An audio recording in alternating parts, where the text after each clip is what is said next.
As has become the custom, for the folks especially who are on Facebook, letting them know who is in the gallery. We do not have a full council this evening. Councilman Heath is absent. We do have our CAO, Emily Woodmaster, representative of the Samuels firm, Mr. Sammy Tomasello. Congratulations on passing the bar, I'm very happy for you. Here, that's our legal counsel. We have representatives from police and fire and the media as well. The first item of business this evening is our swearing in. Ms. Woodmaster, this has gone away. Is the swearing in of our new fire chief, Mr. Ross Jackson. We have a couple of remarks. We will administer the oath for him, and then we will have his wife pin him, and then we will congratulate him. So, thank you. Great. Yeah, my remarks are on there. So we're excited to promote interim chief Ross Jackson as the permanent fire chief for the Baldwin Fire Department.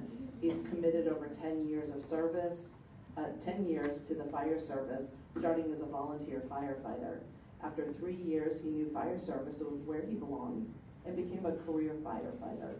In 2021, he was promoted to lieutenant and led his team for over 3 years before being promoted to captain in April of 2024.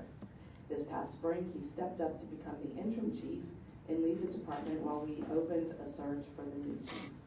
With over 2,500 training hours and numerous certifications, Ross is somebody we are thrilled to have at the helm of our fine department. We're looking forward to his long and prosperous career with the city. Tonight, his wife Katie will be pinning our new fire chief, Ross Jackson.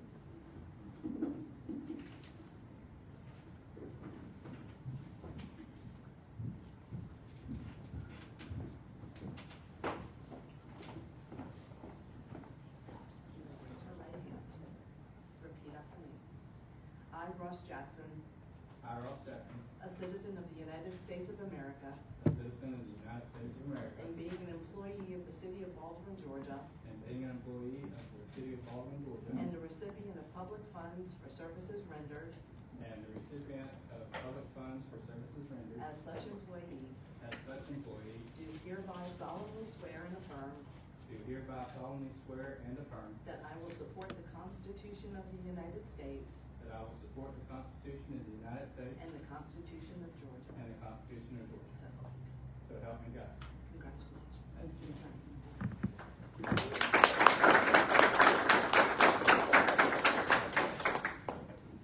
I appreciate you.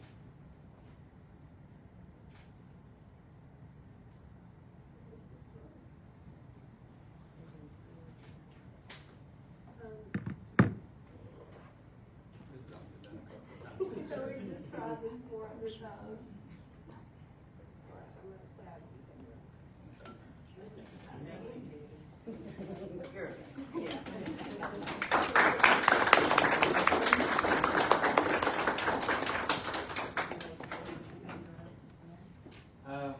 Well, yes. So, over the last few days, I've had people reach out, media and such, and the biggest thing that I want to convey is stepping into this, it wasn't something that I considered for myself at all. And it was through the support and love of my wife and the guys that we have in this department that actually made me begin to believe that I could actually do this job with capacities that I was capable of. And so, I wouldn't be here if it wasn't for these people. Congratulations, Chief. Look forward to a long career.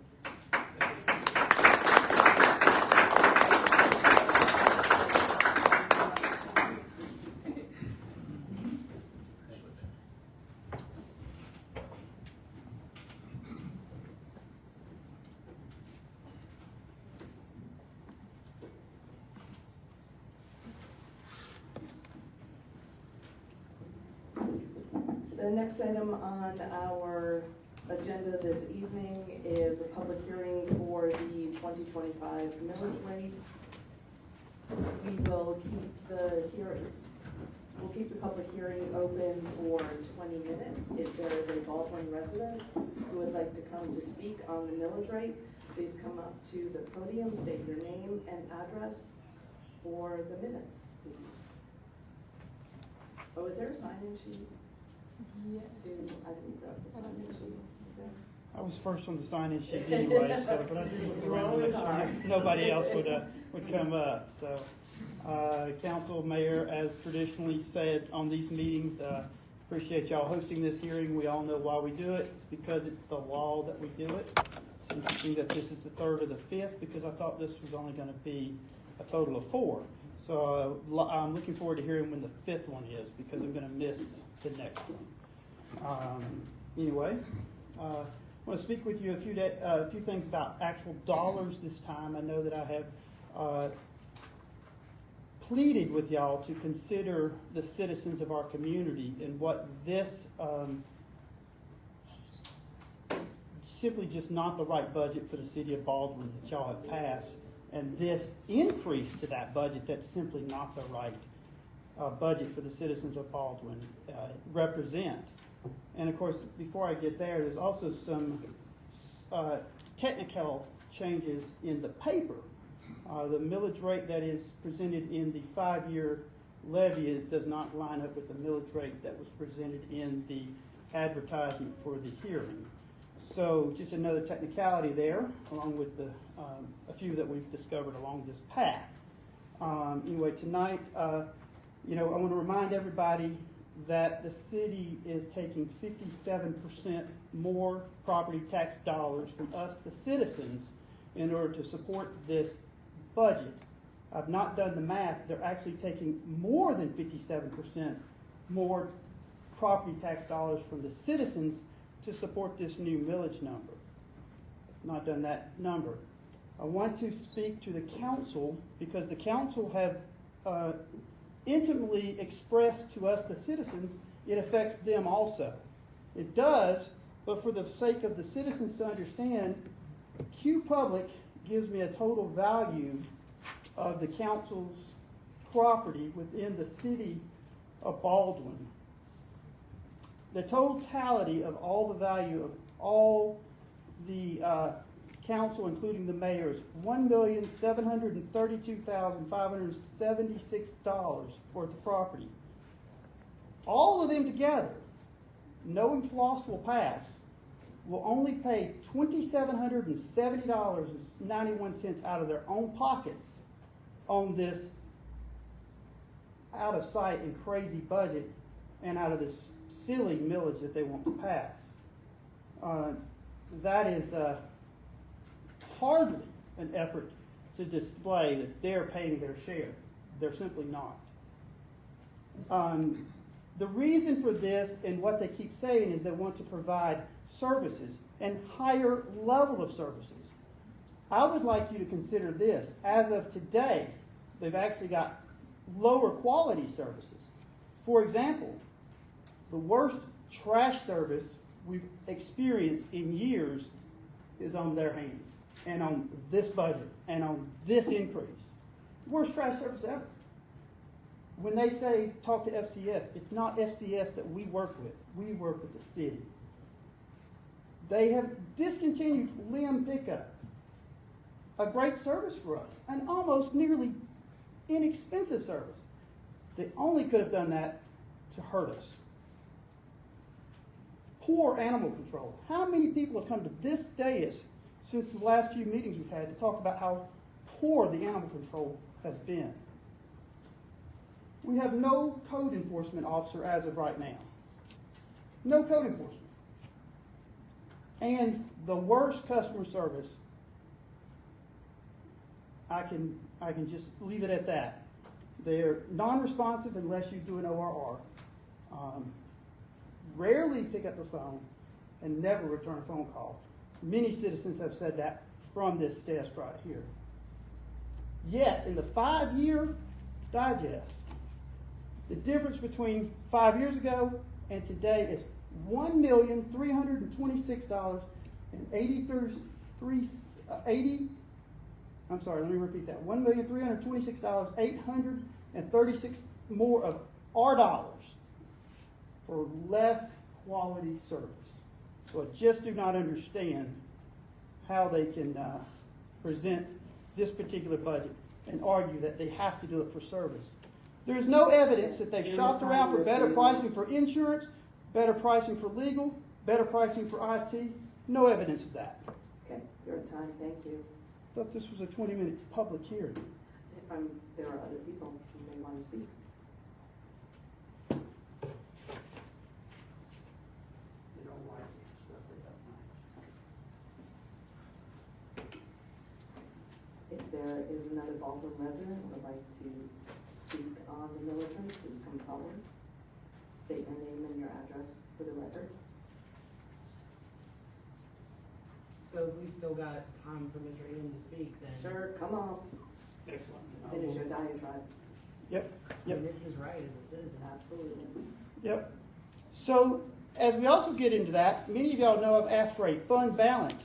I keep getting back, we're waiting on the audit, because apparently they don't know how to balance their own books. So the audit, June 30th, 2024, has some interesting things in it, such as fund balance, according to them. On page 14 of that page, they have a cash and equivalent at the end of that year of $6,885,850. Of that amount, unrestricted cash is $2,540,112. Good news is the $2 million I asked about a few months ago, it's still there. Question is, if they've got that kind of cash on hand and still need this much more money from us, is it possible they've been overtaxing us? Perhaps so. And I'd like to say this. I know there's a very limited number of citizens in the room tonight, and there have been a lot of them involved in the conversations earlier. I don't think this means that they're happy with your decision. I think they probably decided amongst themselves, y'all have made the decision, and you care less and less about our concerns. Again, anyone who votes for this millage increase shows your disconnect from our citizens. Baldwin needs a right-sized budget, not an overspending, take everybody's money and blow it budget like this is represented. Thank you for your comments. If there's another Baldwin resident who would like to speak on the millage rate, there is still some time. Sorry, you came in a few minutes ago. Did you want to speak on the millage rate?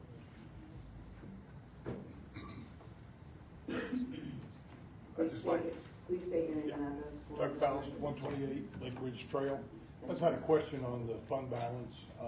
How many months of operation does the fund balance reflect for the city? Because it's prudent to maintain a certain balance in a certain number of months. We're supposed to have 3, Ms. Woodman. It's at least It's a 3. little over 2. It's a little over I'm sorry, 2. could you A repeat little that? over 2. So we only have 2 months of reserves in the fund balance. Mhm. So if you were to spend the fund balance to alleviate taxes, you wouldn't have any backup for the city for the future if anything happened. Exactly. So the city knows what the fund balance is. I've sent an ORR and I've been told that you don't. That's very interesting. Publicly, y'all know a balance and you refuse to provide it to me. I think there might be a You concern have it there. in the audit. You just read it. The fund balance is in the audit. You just read it. So the fund balance of more than a year ago tells you what you have on hand today? Ms. Woodmaster.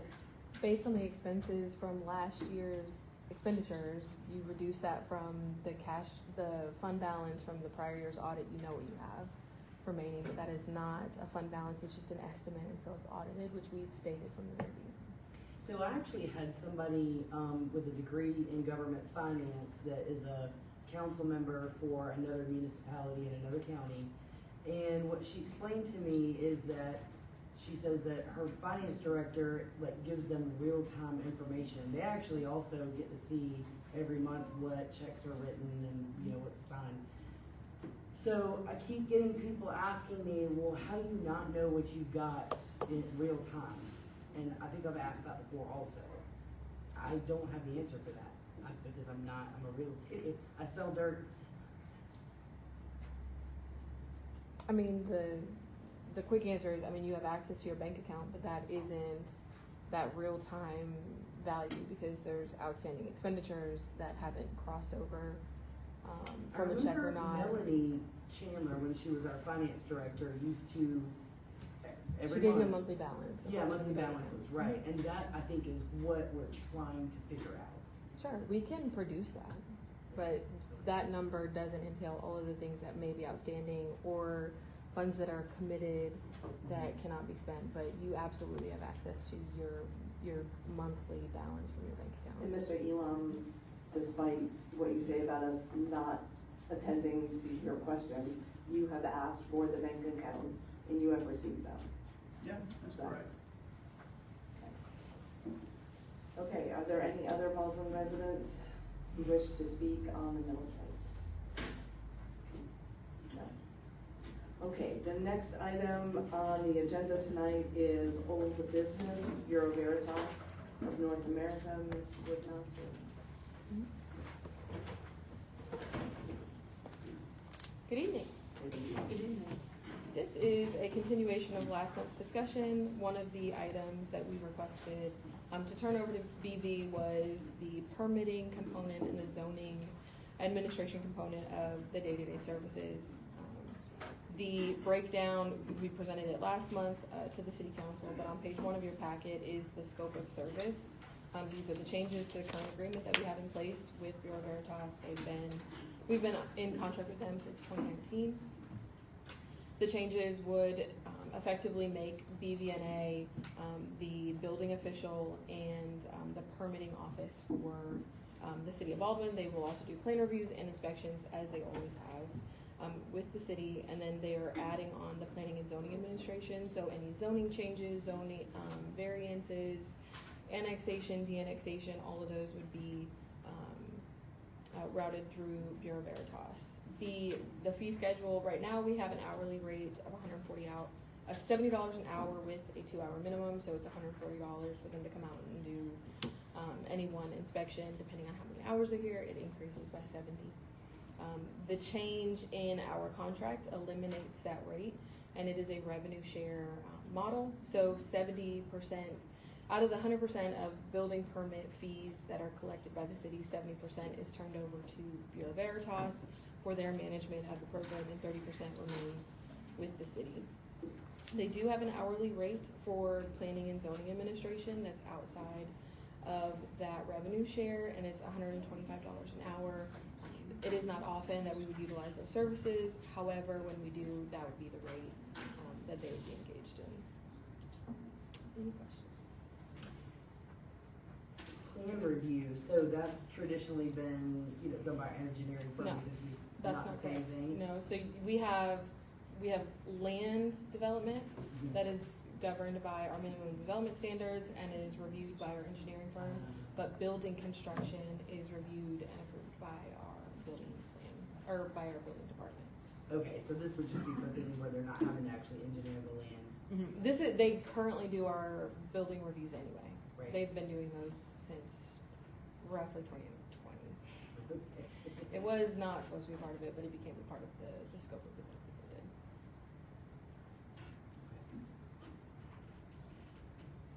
did. Is the revenue share conversation also part of the new hourly rate for planning and No, zoning? that is a separate fee. That's a separate fee, okay.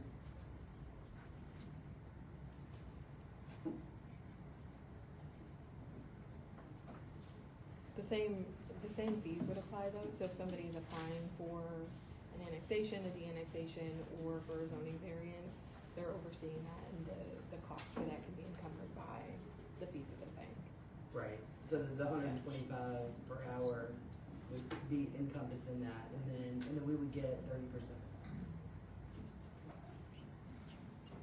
Yes. Yes, okay. All right. Any more questions? No. Are we okay bringing this forward to the council? Yes, yes, Carrie, thank you. Okay, moving into new business, enterprise vehicle lease. Okay. We do have our representative, Whitney Hyman from Enterprise. She is joining us via Teams tonight to go over what that what that agreement looks like. We have some new council members, and we just wanted to have everyone understand why we have a lease program, the inner workings of that lease program, and any changes that you guys might seek. So I am gonna turn it over to Whitney. Make sure the sound works. I'm gonna test it real quick. I couldn't remember if I put the cord in here or not. Can you hear me? Yes, we can. Yay. Okay, great. Well, my name is Whitney Hyman. Thank you for the introduction, Emily. I work for Enterprise. I am your account manager. I recently took over the account just a few months ago, but I am excited to be working with you guys and review the fleet tonight. So I'm going to share my screen. I'm going to jump right into it so that way you guys can go home. Let's see.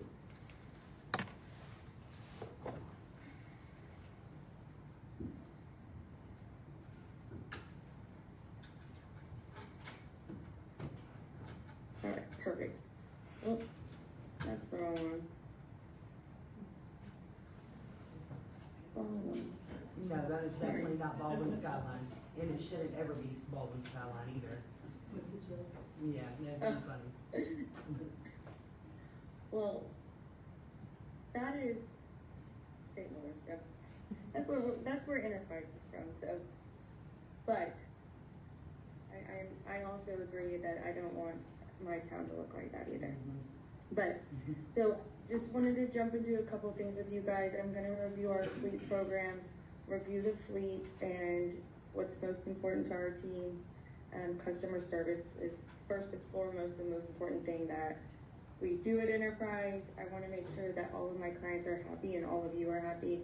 So open door policy to reach out to us at any time, but a little different than any other kind of management. You have an account representative that's an actual person that you can call anytime, and try my best to be as responsive as possible. Same time, I've spoke to several of you before. I think so. If ever you feel like we're not responsive enough or not quick enough, just let us know.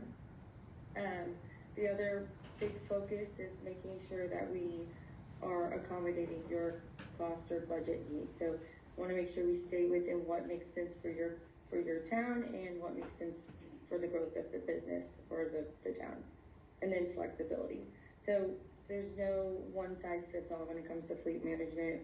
I'm here to listen to you guys and adapt to whatever you need, and I'll make a couple recommendations along the way. But a little bit about our program and how we make our recommendations. So we determine an optimal time to replace vehicles. So the second a vehicle drives off the lot, we all know it depreciates significantly. But our goal is to find a happy medium between that sweet spot of where depreciation kind of is leveling out and when the fuel and maintenance expenses start to go up. So we don't want you guys to spend an extra $7,000-8,000 replacing an engine when we could easily sell a vehicle for $7-8 grand, save you that expense, and replace it. So we try to do some proactive planning when it comes to that. And then just a real quick, first of all, I want to say you guys have done a really great job. I've only been working with you guys for a little bit of time, but I manage a lot of government accounts, and the majority of fleet has been replaced with Enterprise, which is awesome. You guys have 13 vehicles total. A couple of them are still owned by the town, and most of them are with Enterprise. Those 2017s over here that you see, those are the ones that you guys still own in the 2020. But majority of the vehicles are in great condition. So all in all, you have $360,000 of fleet equity currently. You have 3 manufacturers, which is really great. Most of my government clients have all of the manufacturers, which 3 is great to get those extra government incentives.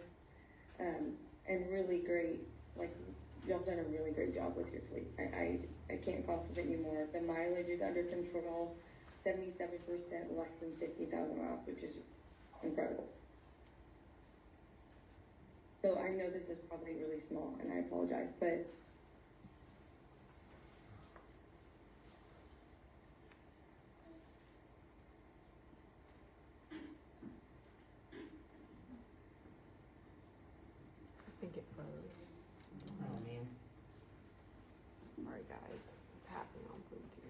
internet's not great in here.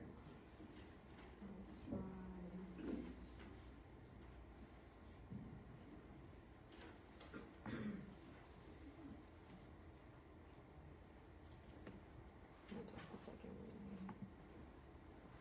Okay.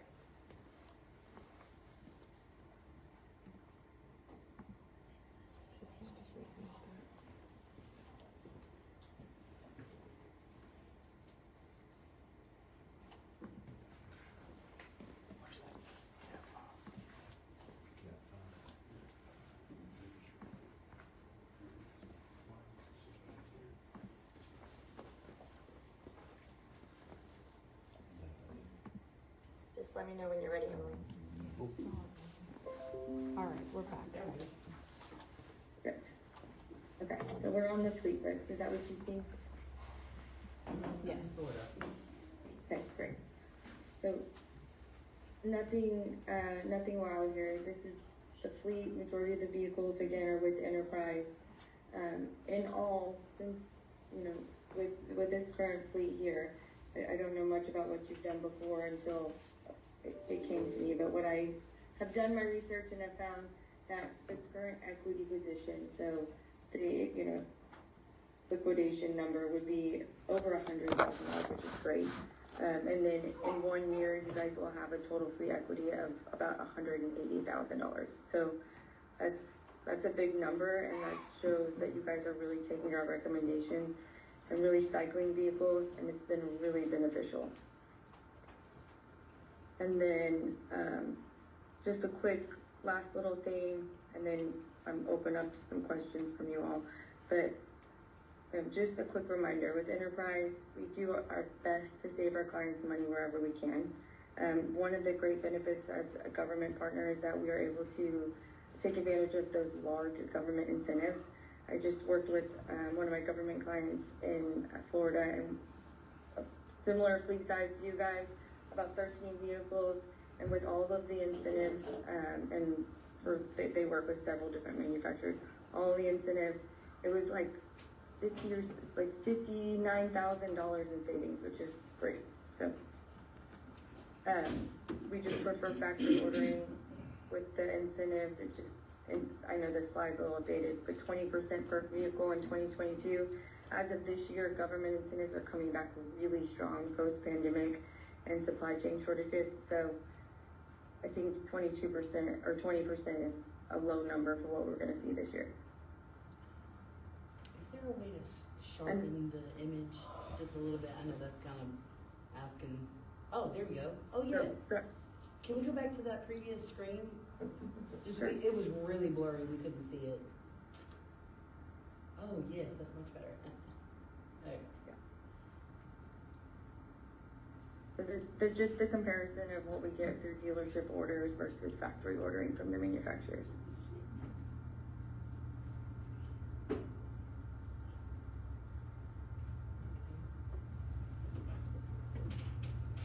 Did you guys have any questions about this? I know I went through it pretty quickly, but I wanted to make sure I left enough time for questions, Yes. and I wasn't sure how much time I had.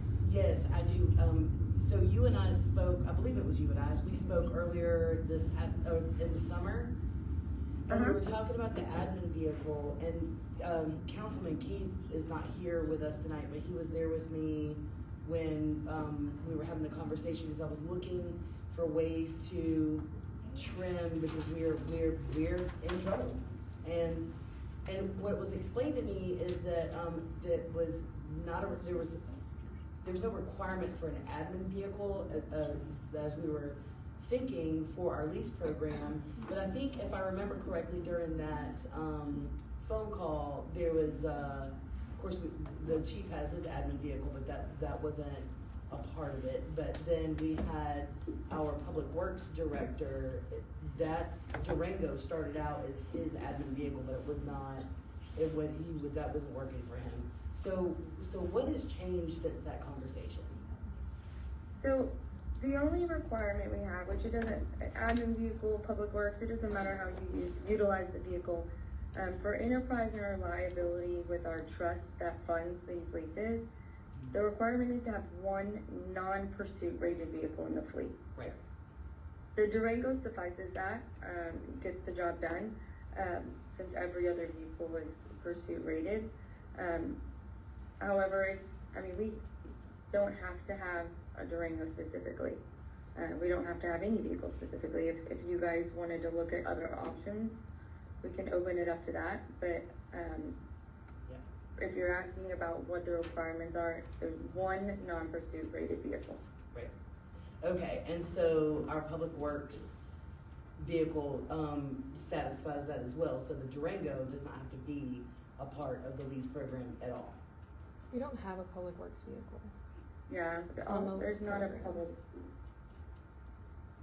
So, but Scott, those were bought with SPOS, weren't they? Yeah, It was either SPOS or his budget, his truck. yes, Yeah. yeah.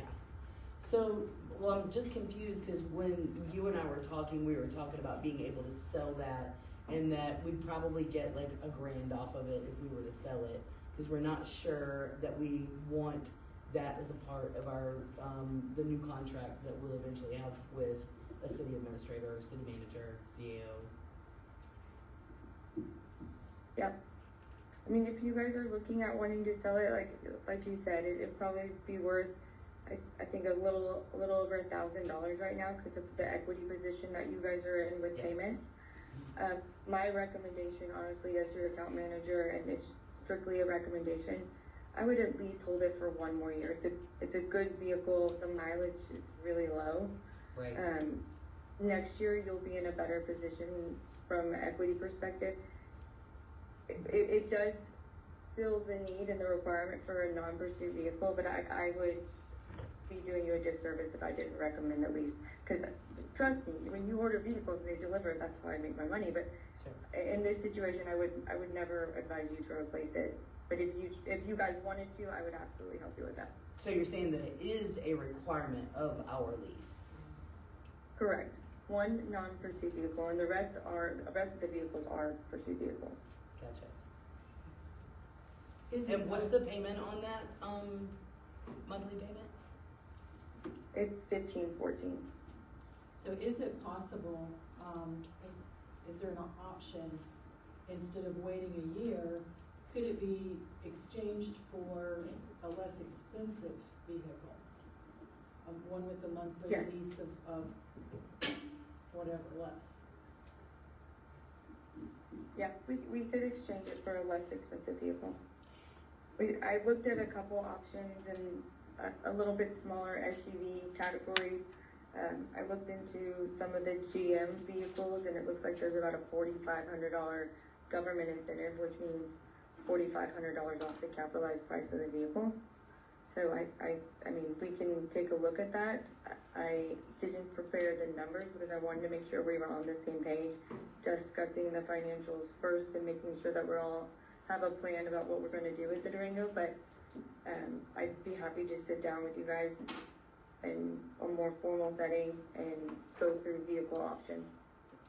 So, quick question, and I promise I am frustrated, but I'm not trying to put you on the spot, but I did not realize that that was a requirement of our lease, was to have a non-pursuit vehicle. Why is it a requirement? It's a liability requirement. So we are trust that fund, FM Trust that funds the leases. So they put all the cash down up front for the leases. They require it. I mean, it's simply just that. It's a liability to just be with police departments. If we only did police departments, it would limit our ability to make recommendations. Also, pursuit vehicles just don't have a ton of equity. So it really makes more sense to do non-pursuit vehicles combined with the pursuit vehicles would allow you to roll the equity and offset some of the expenses for the aftermarket and safety ratings on the vehicles. Gotcha. Okay, and then the reason I'm asking these questions also is obviously we have, we're looking at a room full of people that are wondering why their taxes are extremely high.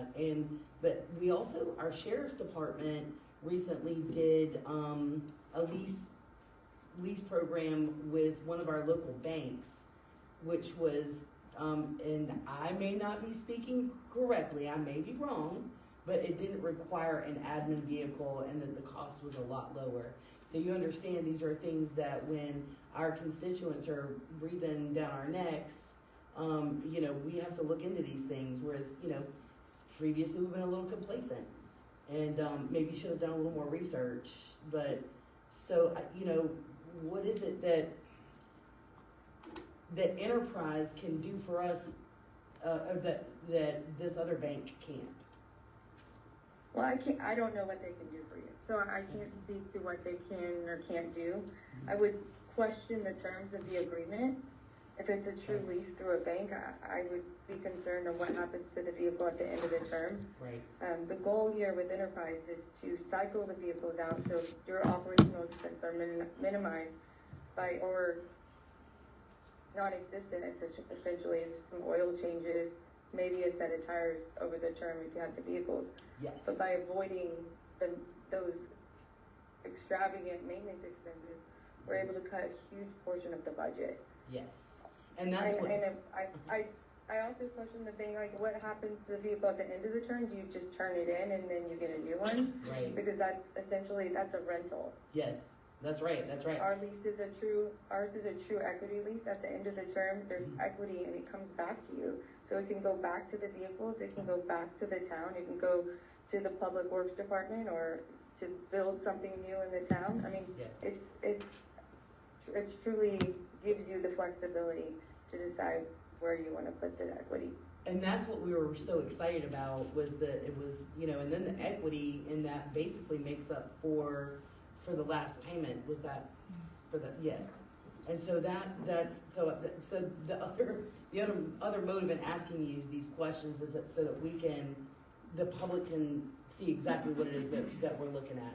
So if this is true equity, so I am curious to see what that agreement, I think I'll ask the sheriff about how that works.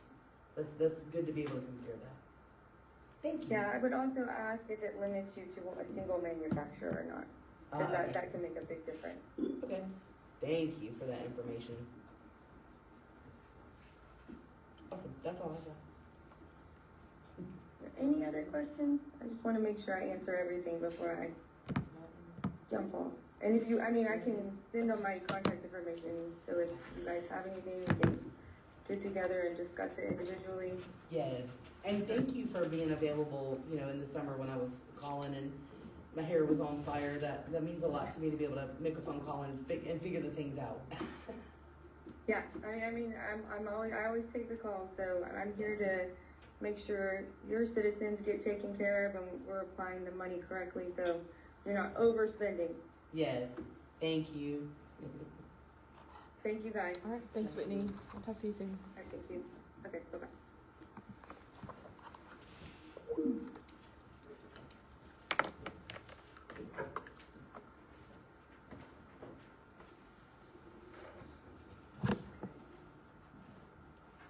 Justin, can you do the last page? Scatter like cockroaches. Ms. Woodmaster, was there, what did we need to bring forward to the next meeting? Nothing. Nothing? Awesome. All right, next item on the agenda is in-town home builder setback variance. Ms. Woodmaster.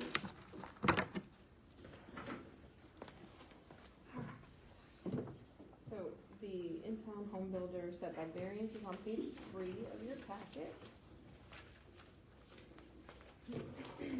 There is a builder, Randy Wallace, with in-town home builders, who is developing 3 lots in Highland Point. There are still about 10 lots in there that are not quite developed. And so of 3 of those, I believe he has 6. And of the 3, 3 of them need variances in order for the actual lot to meet the footprint of the home. So there is currently, the setback for Highland Point is 25 feet or 35 feet from the right of way. And, this variance is the same for all 3 units. It's requesting that 35 feet be reduced to 20 feet. I was like, it's 15 feet. It's 15 feet is the difference. So from 35 feet to 20 feet on all 3 lots that are in Highland Point in order to build, those 3 homes. And we've, as usual, I'm sorry, go ahead. Yeah, we've done these setback variances before, and I don't think this is any different than the ones that we previously approved. No, Right. they're very much in line with Yeah. a number of them. And it's unfortunate that the way it was developed before, way before the, 08 crash was, it's pretty dense. They're like sardines in there, and we've got some challenges with parking, people parking on the road. We've done a pretty good job. I don't know how it is in there right now with no code enforcement, but, you know, those lots are just sitting there not earning anything. Yeah. And there is, you know, back in, I think it was in 2009, we added it in your packet for reference. It's towards the end of the 3. But back in 2009, it's on page 54, the city 54? council at the time, 54, the city council at the time authorized the side setbacks to be Yeah. reduced. And so it's 5 feet from the property line. Most of them I think are 7, but there are some that are 5 feet, Yeah. side setbacks, so that's in there as well. And then this packet would have been 500 pages if I brought in all of the variances that were Yeah, issued right. over the last few years. It's wild. I have a question, Emily. My home is on a very steep lot, and so we chose a house plan that would fit the lot. And I'm just wondering, according to what I read in here, the problem with these 3 lots is there's a steep drop off. Yes. Have they explored house plans that are designed for lots I think like they have, it's just, it's not really possible to have a base floor, a first floor. This is already a 2-story house, but to have a first floor, it was already a tight, space. Mhm. And if I'm not mistaken, let me tell you. Yeah, it's wild in there. Yeah, it's definitely some challenges. The lower floor on this model, the one that they're proposing, is 674 square feet, and the upstairs is 1,400. So they are they're doing the best that they can to like stay in the small lot that they have. But because of that drop off, it eliminates part of the property that is developable. And so by reducing the setback, you can push it a little bit closer to the road and allow that footprint to still exist without it falling off. What's We're the, not retaining walls or? it is 0.29 acres, right? Yeah. Yeah, they're very small. Turn around and spit on on your neighbor, so it's not much to work with.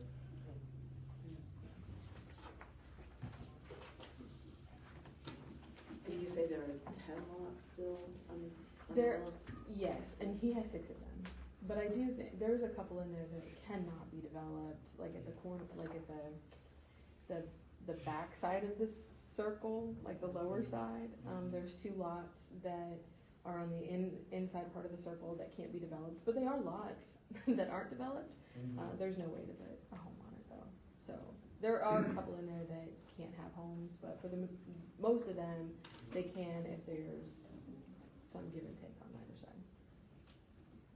And just, you know, so that the public knows that our minimum development standards and the way that we govern the developments, this is not going to be a thing. Yeah. Not anymore. No. I mean, Right. we're trying to finish out Highland Point. Yeah, I mean, you know, the lots are sitting there.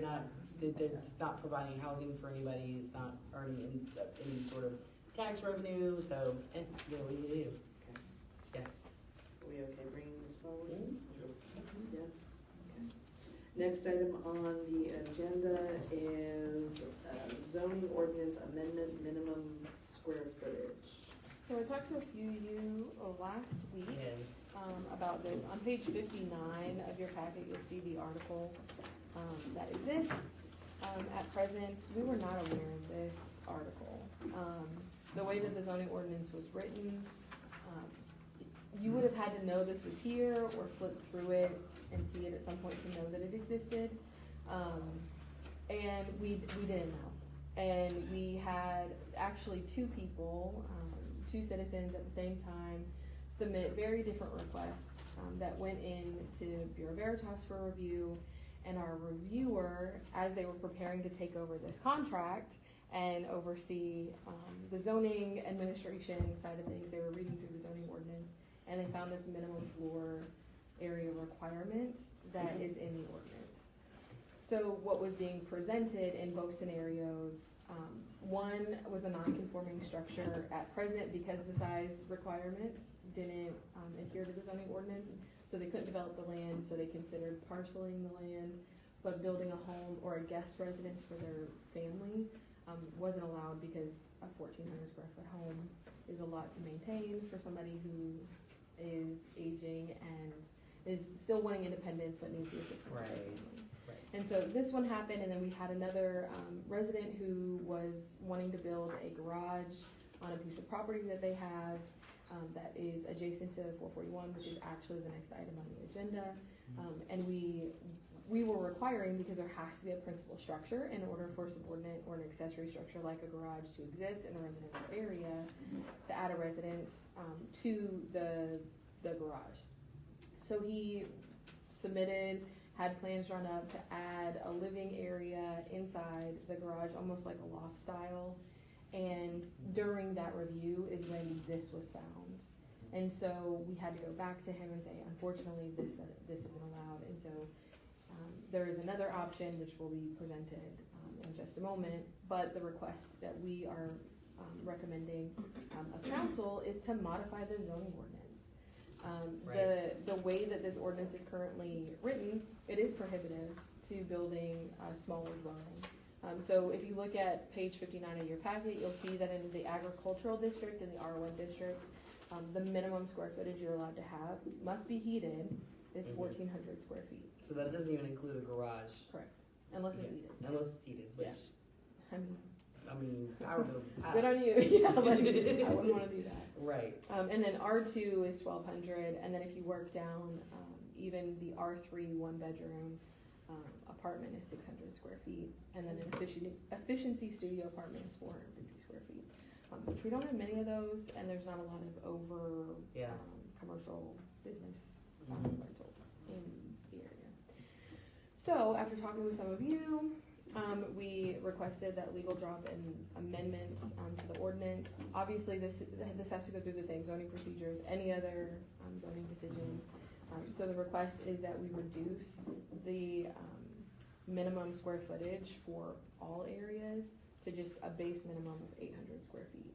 As long as there's 800 square feet, then it's allowed in any district that is a residential district. Not that you can build an 800 square foot apartment in highway business. Right. But in accordance with the zoning regulations that we have, and then it's agricultural, it's R1, R2, and R3. Yeah, this is stupid. It's just dumb. It was a new addition to the 2006 ordinance. It did not exist in the 1987. Yeah. And I believe the county's minimum square footage is 650 square feet. And part of the reason that they do that is because people want to do the tiny homes, which, I mean, 650 square feet is tiny, but it's not camper tiny. And the goal is to prevent camper, even though it's against state law, you turning that into a dwelling, so it needs to be more than 650 square feet, so.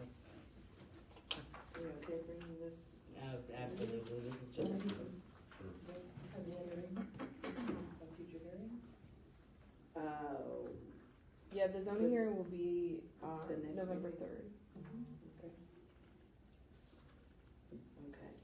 Next item on the agenda is the Bellamy zoning change ordinance.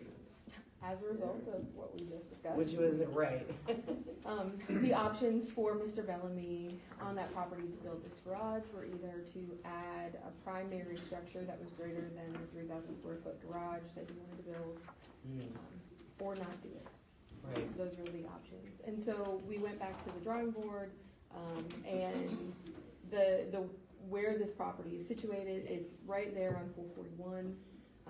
And so we recommended to Mr. Bellamy, to rezone it from the R2 district to highway business. It's on Highway 360, 441. 441, Yeah. excuse me. Mhm. And then the property surrounding it, he either owns it, or it's far enough away that, it would not be, intrusive to the residents that are above that property.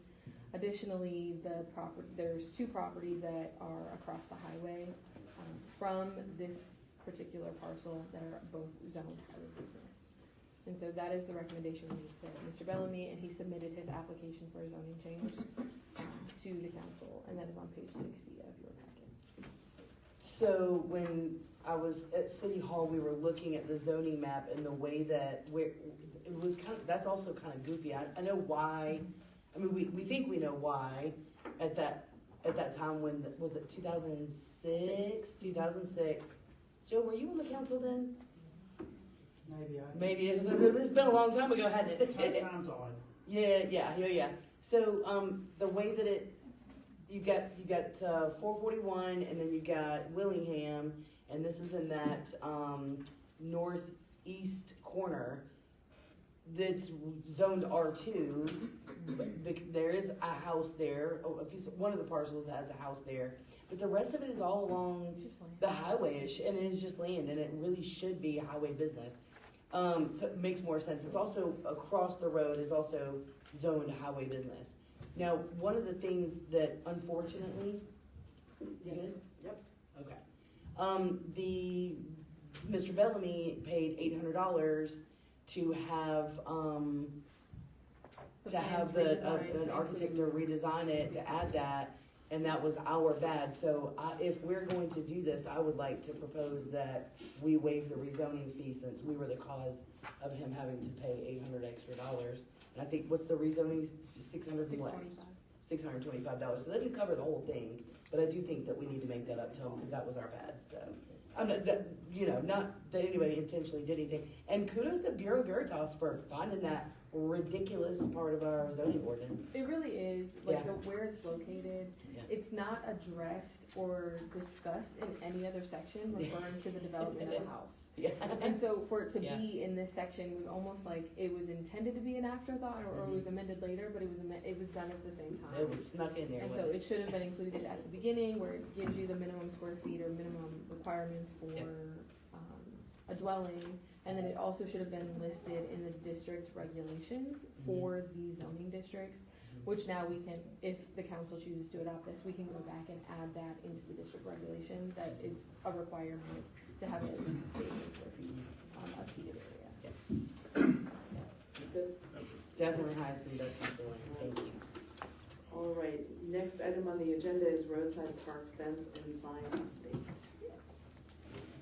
So on page 83 of your packet is the quote to install the same aluminum fence that we have around the cemetery and the tap yard and the pit. This is Roadside Park, this is in Banks County. So we're proposing adding the aluminum fence and then installing the same brick column so that it looks identical to the other fence that we have. Mitchell Gately does not look like that, unless the council so chose to do that. However, we're not contemplating it. We're focused on this section for Banks County. And then there's an addition of 2 pillars, brick columns for the addition of a sign. I don't know if you've driven by it recently or seen, the roadside park sign still has the wagon wheel, the older version of the wagon wheel on it. And it has been graffitied a couple times, and we've tried to replace it. One of the legs is rotting, and so we thought it would be a good time to replace that sign to match the same signage that we have in all of the other parks. And so we are proposing to make those modifications to Roadside Park. The total is $31,602. Our recommendation is to use the Banks County SPLOST 3. This is the older version of the Banks County SPLOST that we are currently getting. The last collection we received on Banks County 3 was in the spring of 2022. So we have this money that has been allocated to parks. It's $65,000 that we have dedicated to parks for that particular SPLOST that has not been utilized. We're recommending utilizing those funds so that we can inch our way closer to closing out that SPLOST account. There's about $142,000 still in that account. Part of that is, roads and infrastructure. There's a bucket for that as well, and so there's about $78,000 that is sitting in that section. This is our recommendation. We are going to be proposing the sign at a later time. We're working with the sign company that did the cemetery sign, who remade the Mitchell Gailey sign. So we're requesting for him to do that, but our proposal will be to update all 3 of those signs to reflect the new city logo. So right now it has like a mountainscape in the middle, and they'll improve it to be, I don't know, side note, on the Mitchell Gailey Park sign, you've seen it, it has mold on it, we can't replace, like, there's no washing it, and so it has been degraded. Eventually, we will propose that, but we are looking towards re-imaging, the signs that are out there. Good. First one being Roadside Park. Yeah, which is used quite a bit. Yeah. I was always surprised by that. I'm like, really? It is. And the $65,000 is allocated to parks in Banks County. Right. That's all the it can be project. used for. Yeah. That's good. Right. You can't use it for roads or anything else, only parks. You can abandon the park altogether from the SPOS, not the park. You can abandon the park line altogether, but you have to take that to the voters to abandon. Yeah. So when we do a SPOS, we allocate buckets. And we're Project list. 4.5 years into the new The new Banks County County SPOS. Yeah. And that one is up in 2027. We haven't started any Yeah. projects in that SPOS 4. So that account, I mean, I Yeah. think it's Earned 80% interest. collected from what we anticipated collecting 4 years ago. Yeah. Okay, bring it forward. Yeah. All right, next item on the agenda is school zone enforcement contract. Yes. My announcements for the officers, the babies get Oh, fancy. yeah. Can we take a moment to acknowledge our new officers so that they can get home? And bring that baby in here. Right, it's fine. Dogs barking, babies cry, bring her in. Report as well. No. All right, wait on it. Yeah, All sorry. right, so I can just, Yeah. I'll announce those. Yeah. Good evening, Mayor and Council. Good evening. So it was part of my report for tonight, during the council meeting, to announce our 3 new officers, but I want to go ahead and do that now. They've got a warrant to go serve, Oh. and our SRO, their little one, is getting antsy, so, and I fully understand that, so. Yeah. All right, so I want to start first with Corporal Epperson. So, Corporal Epperson, y'all meet Nancy. So, just to give you a little history, so she started her career in law enforcement all the way back in August of 1995 as communications officer. So she brings a ton of experience to this department, and I'll tell you what else she brings is compassion. That lady knows more compassion for people than probably about anybody I've met right there, the stuff that she does. So we're very fortunate to have her. So she started with us back on June 16th of this year. And when Officer Gardner resigned to go to a federal job, she took my corporal's test, passed that, and she was promoted to corporal on September 13th. Right. So I'd like to congratulate her on that. So next, if you would, if you want to stand with them over there and listen, it'd be perfect. So, as all of y'all know from our prior meetings, we had a very rare opportunity through the Habersham County Board of Education. They sponsored us 100% payment to put SRO in Baldwin Elementary. So Patrick Franklin, the superintendent at Habersham County School System, is a great individual. We've got a good partnership. So Alyssa was hired specifically for that position. So she started her career in law enforcement back at Hall County in March of 2015. So she's not a new one to the law enforcement scene. She's patrolled, she's been on the road. So also she got there to go complete her school resource officer training at Gwinnett County School Systems training. That was a great class. So she is officially in her position, and we're very fortunate to have her. So, and last but not least, we have Officer Skylar Anna. I pronounced that right. So, a little bit of her background. So, Skylar is in her 7th week of field training. Normally, when an officer comes to work here that's already been sworn and worked on the road, they have a mandatory 4-week field training. However, she had not worked at a department before, did not have any experience on the road, so we put her through a full 12 weeks of field training. So she's in her 7th week, doing well. So she completed the 4th UNG Police Academy, which was held at Forsyth County Sheriff's Office. And that was not a standard 408-hour academy. That one was 600 plus hours. So she's already got her PIT, she had patrol rifle and standardized field sobriety and speed detection already. And as a side note, she was class president of the 4th class. So we're very fortunate to have her. Very good. Well, welcome to the jungle. All right, thank y'all ladies. Wait a minute, Chief, how many full-time officers do we have? We have 9. There's none, and 3 are women. Mhm. Congratulations. Yes. That's wonderful. Good Mhm. job. No. Okay, moving back into our agenda. Should've just had him stay. So as you know, we have a current contract with Blue Line Solutions for the speed zone camera that is in front of Baldwin Elementary School on Willingham Avenue. When we first started with the company, it was great. Customer service was where it needed to be, and over the last couple of years, it has started to trend downward. And we've gotten to the point now where, someone who received a violation would call the company, and the company would say, well, you have to talk to your municipal court. And so they would contact the municipal court, and Susan, our court clerk, would try to log in using their citation number, and she can't do it anymore. And so they're bouncing people back and forth, and no one is they're not being able to get an answer from the company, which when they first pitched to us, that was exactly what they were proud of, that they were constant communication. They had a multilingual line that people would have access to if they needed to phone in and speak Spanish or a different language, and that has been diminished. And so there's been increasing issues just across the board. And so over the last couple of months, we've been researching to find another company that could offer the same service or better service than what Blue Line is currently offering.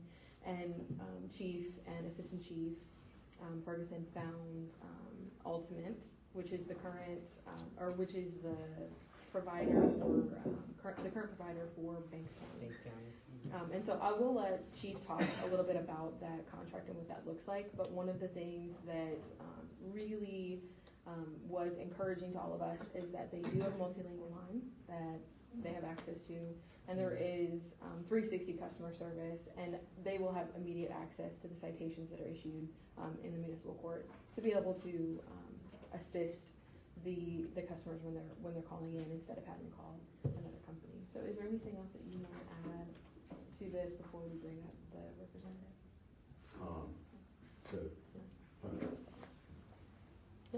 So, once again, good evening, Mayor, Council. So, as chief, one of the many, many things I handle is complaints. And one of the number one complaints that I handle on a daily basis is from the school zone speed detection cameras. And as normal, with any speed citation, you're gonna get the complaints on the actual citation itself. And I'm used to that. I've handled my share of speeding citations on the side of the road. You're gonna get complaints, we're gonna handle them professional, we're gonna handle business as need be. But when a citizen gets a citation, they're being punished at that moment. They're getting their punishment because they're having to pay that. So we shouldn't punish them any further. So the complaints I'm getting is people will go to pay their citation, and a lot of people don't have a credit card. They don't know about going on the website to pay it, so they'll call the phone number. And the customer service representatives are rude. And I've heard that more than one time, many times. Number two is they can't understand the customer service representative. They said they do not speak English. I cannot understand what they're saying. And that, once again, is not just one random complaint, that's numerous complaints. And last, people are on hold for a minimum of 15 minutes. I was on hold for a minimum of 15 minutes last week handling a situation for a citizen on that camera. So I feel that it's my job that we provide the best service for this company possible. And also something else we can bring up later is the percentage numbers, and I'll let Emily present that. This is a much better deal for the city and our customers. Hey, I think, You got anything to? so, when he said, like, the customer service has gotten so bad, the clerk of court calls, and they tell her flat out, you'll have to call back later. That's how they answer the phone. Not, hey, this is so-and-so, it was call back later. They tried to hang up on her. She had to yell at them to stop, explain who she was, and they still told her, well, we can't help you right now. And then, we've had others that will call, they say it just rings and rings and rings, they can't, get anybody to answer that, I don't know, it was fine and then just started slowly declining, and now it's nosedive off to where what was the one the other day? We were trying to find one the other day, nobody could find it, we were searching under everything, but they had, put a hold on his registration because he hadn't paid it, and it was legit, he had not paid it. They did the right thing, however, we can't correct the problem or help him correct the problem if we can't find the citation. Well, they couldn't find the citation that they were issued, so they called. We call, and they can't tell us anything. So then I have to run the tag number. I find that. Then I call, and I think I was on the phone for 14 minutes waiting, and we finally got through and got a citation. Then I have to call the citizen back, give them that. Then they have to call because they can't pay online because there's been an administrative hold place. So they're on the phone for who knows how long they're on the phone to get that taken care of. Great, that just makes our job so much easier. Yeah. He tried to call the customer service though a couple of weeks ago. Right. They wouldn't answer. He had to call the accountant for They the have to company be riches. to get somebody on the phone. So, but, Yeah. this is David Mast, the alternate over here. David's really I'm happy to answer any questions. I don't know if we want to dig deep into it right now. Okay, sure.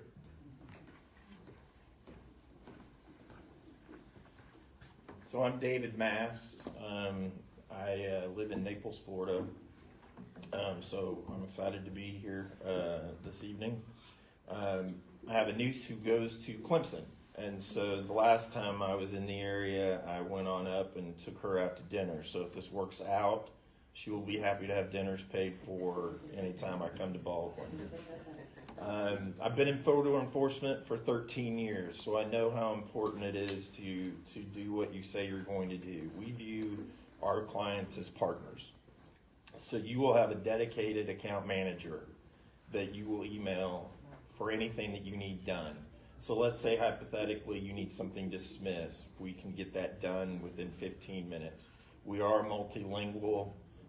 We do offer, I don't know how deep you want to go into this right now, but our offer to you all, if you want to use the technology, is that we're offering ALPR cameras. So we would give you 2 that would be paid for by us for the length of the contract to make your community safer and know who's going in and out and what's taking place within your community. These are the same cameras that the county uses and Bank County uses. So, so being able to have that interconnected data is a powerful tool for you all. As he said, we have Banks County.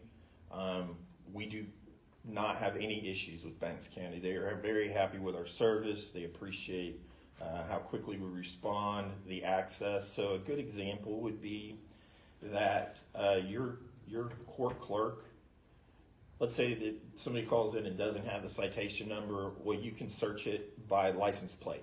So that person may not know their citation, they may have thrown it away, but they can get their license plate number pretty quick. So, and then there are a number of things that she would have access to be able to do. So that information is readily available. I mean, it's what we provide all of our clients. We have 7, I believe, clients in Georgia. We have Macon Bibb, we have Burke, we have Banks, we have Americus. So we have a presence here. We're in 11 states throughout the country. And we sort of focus on this. We do not go after, so we're very big in Florida, okay, because Florida passed school zone speed. So we're very big there. But we don't go after Tampa, because that's a monster. We don't go after Orange County, because that's a huge program, and we want to do it right. So we like to focus sort of in that mid-level client and do that the correct way. So with that, I'm happy to answer any questions. Calibration, can you tell me how that's gonna, because we've had big conversations. So it's a daily calibration. Yeah. And what happens is that if it does not pass the test, then the camera is shut down. So it will not capture events if it doesn't get all. You will see a screen that will show 4 greens, okay? And your officers will have the ability to go in and look at that daily calibration and see if they see 4 greens. If they do not see 4 greens and they see 3 in a red, that camera will not work until we figure out what's going on and turn it back on. Okay, good. Yeah. And for the languages, obviously Spanish, Yes. but any Southeast Asian languages. So this is something that I was absolutely amazed by the story when I was here a couple weeks ago. Correct. The diversity of your community is amazing. So I'm not going to say that it is a strong area, but it's certainly an area that we will focus on working on. But yeah, percentage wise, We were told $25 was $125. No, sorry, it was $100 for the first one.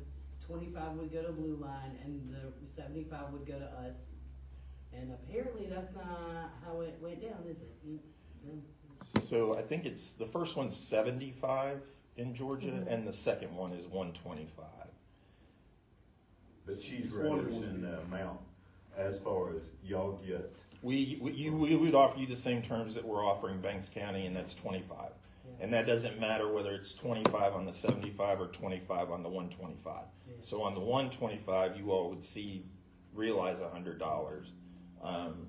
On the other, you would realize $50. Our current contract through Blue Line is showing we're getting 65%. They're getting 35%.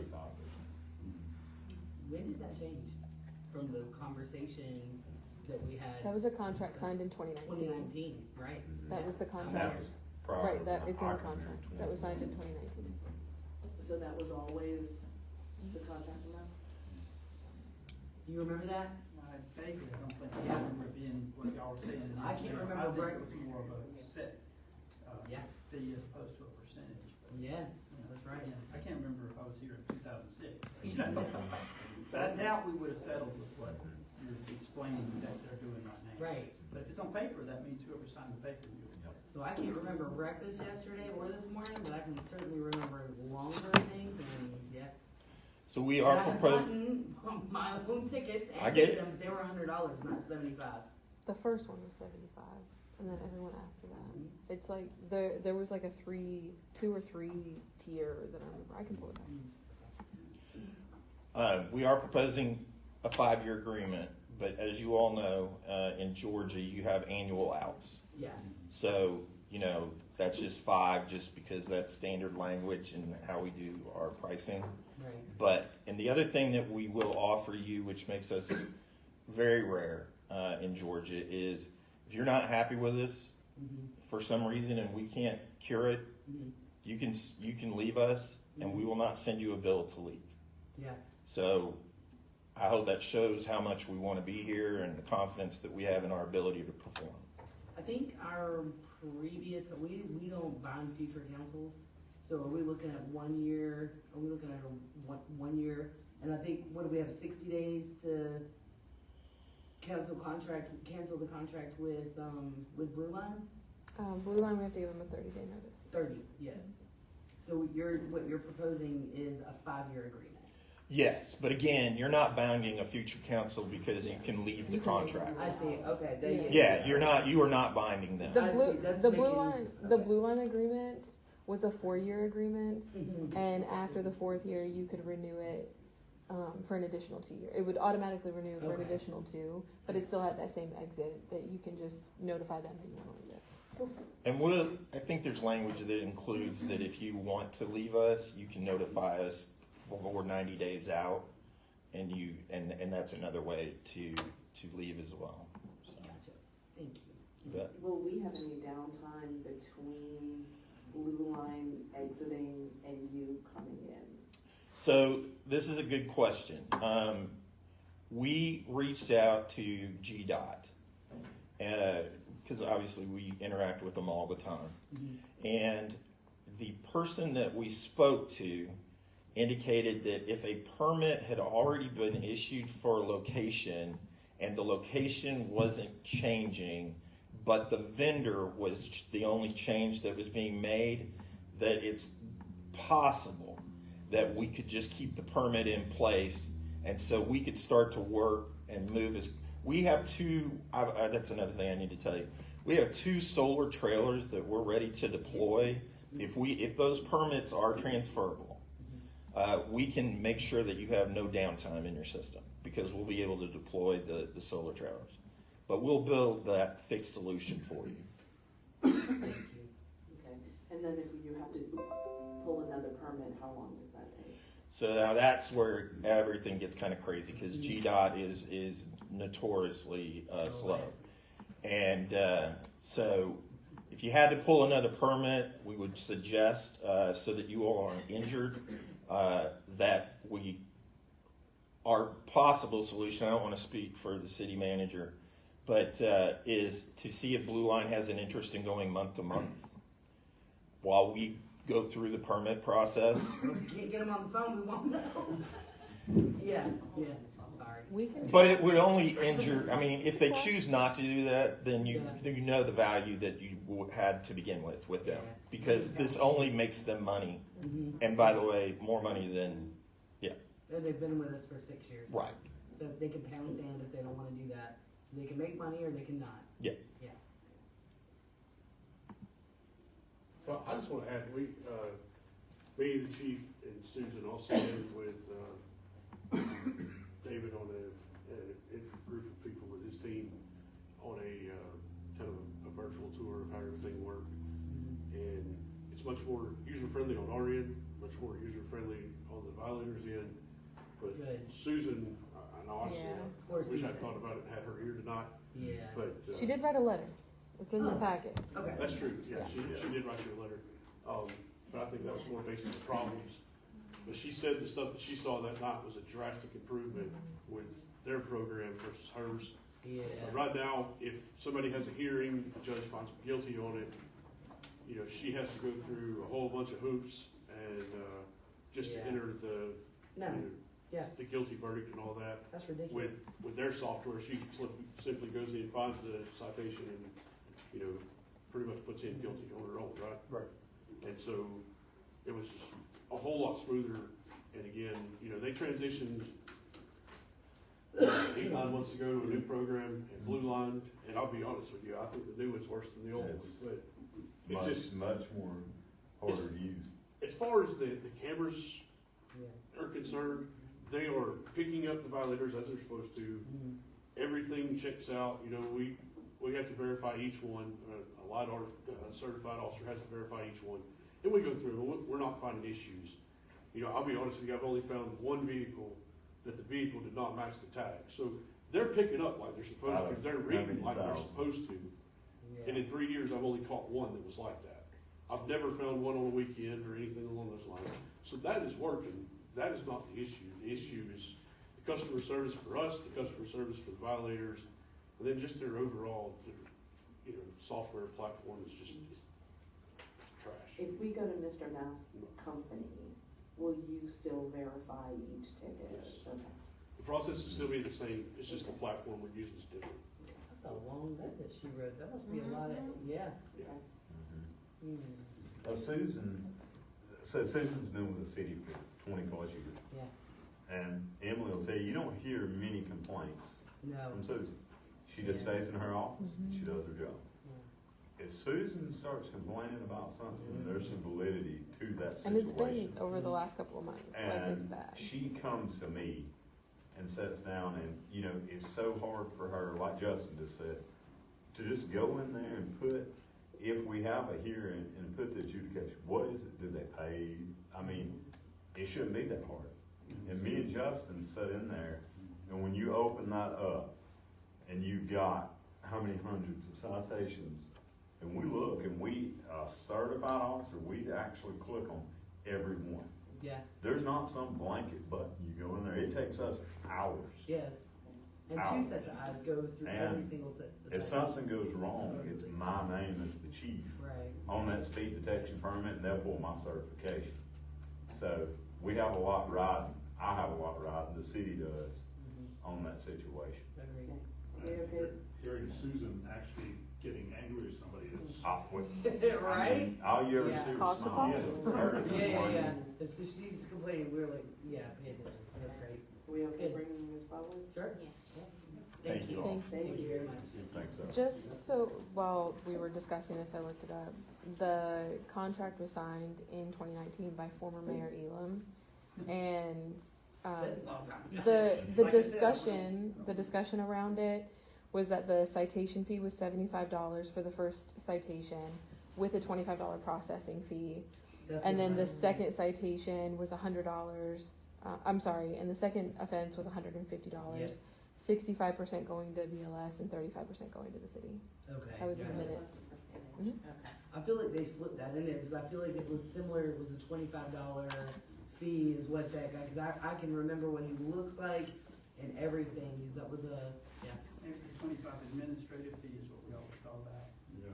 could have been, yeah. I guess you Thanks. could look back in the minutes to see what was voted on at the council Yeah. that night, because that's what would have been signed.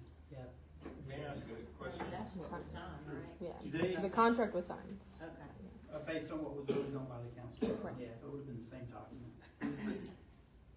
So administration, does that mean they're charging you $25 for each citation they issue or each one that's paid? Oh, It's for the ones that are paid. They, Okay. it comes off the Cause I was collection. just, that, you don't hear administration very often, so, yeah. but I do know that people slip that through, Yeah. that, so, okay. Ours would be per pay. And it was at least 100, because my family, that was not me speeding in school zone, but they were definitely in my car. And, it's funny, our offspring, and I remember some of the media knew that I was getting a ticket before I did. It's fine, it was great, but yeah, I knew it was 100 and then 150, because I paid a couple of people's tickets, so, yeah. Okay, next item on the agenda, PD database contracts. This was master.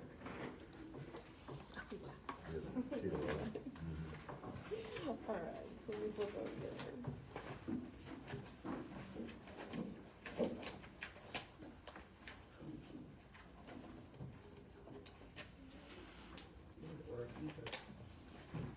Alright, it's on page 109 of your packet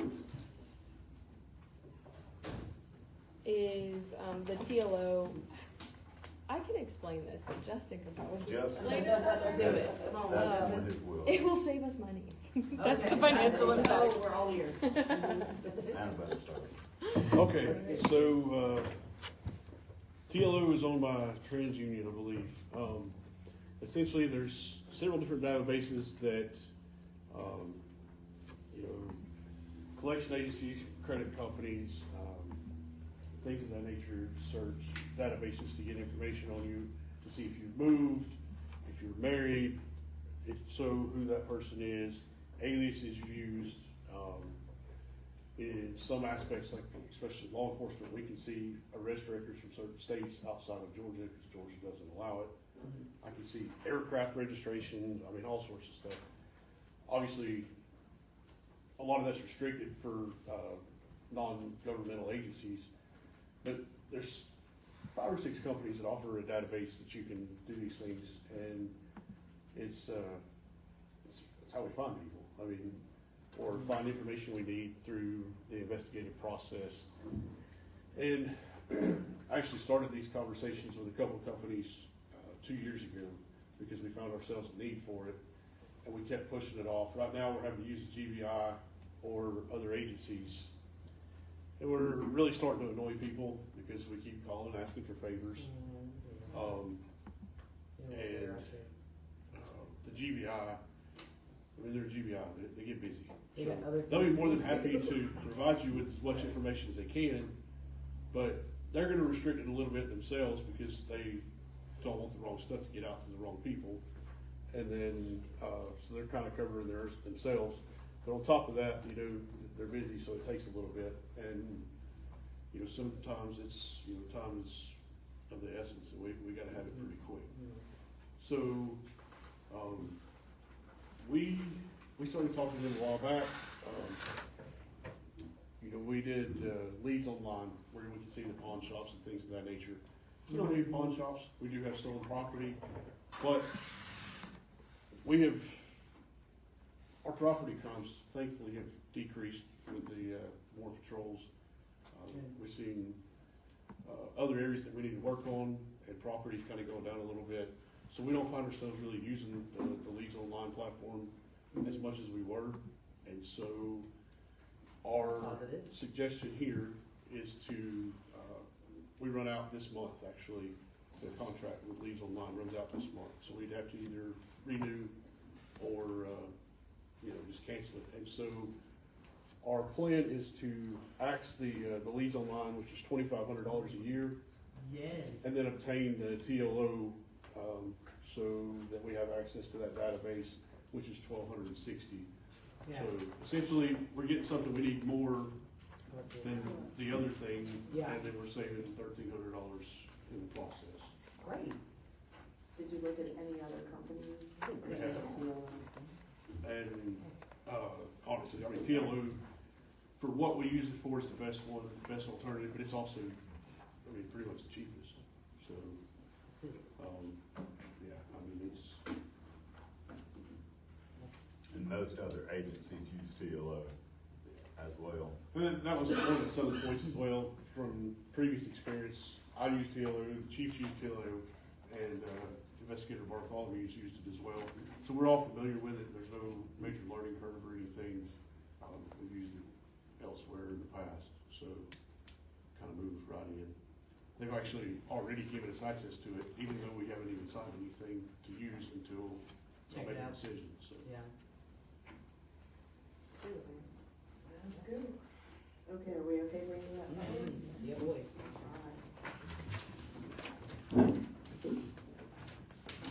Next item on the agenda is purchase of a Christmas tree. Do you remember this conversation a couple of Yes. years ago? All right, so on page 113 of your packet is a quote from Wintergreen, which is the company that, it's local, it's state local, it's in Yeah. Alpharetta. Yeah. We were going to buy the Christmas tree a couple of years ago from them, and it was over, council didn't want to make that decision at that time. However, we do have excess funds in the events budget, that was donated, by our very generous sponsors.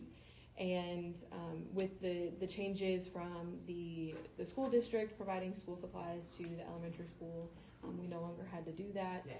So we were requesting to reallocate those funds to the purchase of the Christmas tree so that we can have a real Christmas tree. And it would relocate the Christmas tree lighting to the tap yard, in that circle. Instead of the one that we had up there, the blow up one, Yes, that's correct. Or the that gumdrop, looked a little offensive. or lighting the gumdrop. The gumdrop, yeah. Which will get Yeah. And so the cost for that tree is $7,039. The reason it is coming before council is because it exceeds the $5,000. Right. The $5,000 threshold that we have at the city, but those funds are already they were donated to the city. So it was a donation that's gonna pay for it. That's correct. Right. Yep. Yes, because But you And govern these The events funds. committee, yeah, the events committee has raised over $42,000. Nice. We just got another check for $3,000 last week. Great. And as Ms. Woodmaster said, because the county has decided to do the school supplies, Yeah. that was our That's great. biggest event. We've also been in contact with the folks who have donated to events, and they're okay with this, Oh, that's with this good. idea I'm of glad that you the did. tree, yeah. Because this come before us before, but we have absolutely cut that out of the budget because it was Right. coming from property Yes. taxes. Right. Yeah, so this is donated funds. Yeah. Okay, we all right bringing this Yep. forward? All right, now fun one, replacement of lift Regency. Oh, gosh. They're pumps. There you go. Yeah. We're in a bad situation right now. Yeah. The pumps keep failing. This past weekend, they were out there, I couldn't tell you how many hours, trying to make them work. They're hanging on by a prayer, and the infinite wisdom of EMI and MPE to hold those things together. And so we are requesting, it's on page 114 of your packet, we are requesting to replace both of those 100 horsepower pumps at the Regency lift station. They are aged. We knew that. We replaced the one at the prison just 8 months ago, I believe. The first one, the second one is gonna have to be replaced. There are some issues at the prison and the bar screens leading up to the lift station that are allowing some of that debris to make its way through our system and mess with the pump.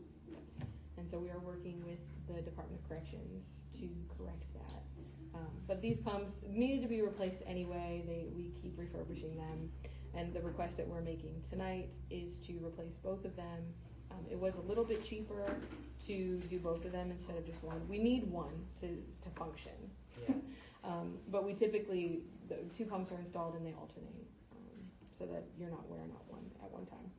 So the first quote on page 116 is for one pump. That is $47,790. However, if we were to buy 2 of them, the total cost would be $93,500, which is a small savings, but it does, I mean, prices are just gonna go up. They both need to be replaced anyway. My recommendation for purchasing these is from the O&M reserve fund. Yeah. However, in order to do that, the council will need to unallocate the funds. Originally, about a year ago, we came before council requesting $100,000 to go towards the solids handling building, because we were trying to find all of the different sources to make this project work, and then it didn't work. The bids came in higher than we anticipated. Thankfully, we received the $1.25 million grant from ARC. We're waiting on GFA to secure the other 1.25 for that. And so in order to get these pumps and it not encumber the current budget as it stands today, we're requesting to unallocate that $100,000 from the solids handling building and then allocating that $100,000 towards the purchase of these 2 pumps. Yeah, I think that's the best idea. Okay, you good? Okay, that brings us to announcements. Raffle tickets for Shop with a Hero gun raffle are available for purchase through Baldwin Fire and Police Departments. Tickets are $10 each and the drawings will begin December 1st. If 10 tickets are purchased at once, the purchaser is entered into a bonus drawing. Item number 2, the 8th annual City of Baldwin Fall Festival will be on October 18th from 12 to 8 p.m. at the Tap Yard at 110 Airport Road. Enjoy live music, local crafters, vendors, food trucks, closing fireworks. As always, admission and all activities are free thanks to generous sponsorships and donations from local businesses and community partners. Item 3, houses located on the Fall Festival hayride route of Airport Road, Willow Tree Avenue, and Milmas Court are invited to participate in a Halloween yard decoration contest. Votes will be cast by hayride passengers, and the winner will receive a $250 gift card. Isn't that great? Text Provided by sponsors. Yep. Provided by sponsors. Yeah. Text 470-208-9842 to register. It's great. Ms. Woodmaster, can we also announce that we're closing on the 13th for the holiday? The city hall will be closed on Monday, October 13th for the federal holiday. I need a motion to adjourn. I'll make that motion. I have a motion from Councilman Venter. Do I have a second? Second. I have a second from Councilwoman Davis. All those in favor? Aye. Any opposed? Okay, we will reconvene in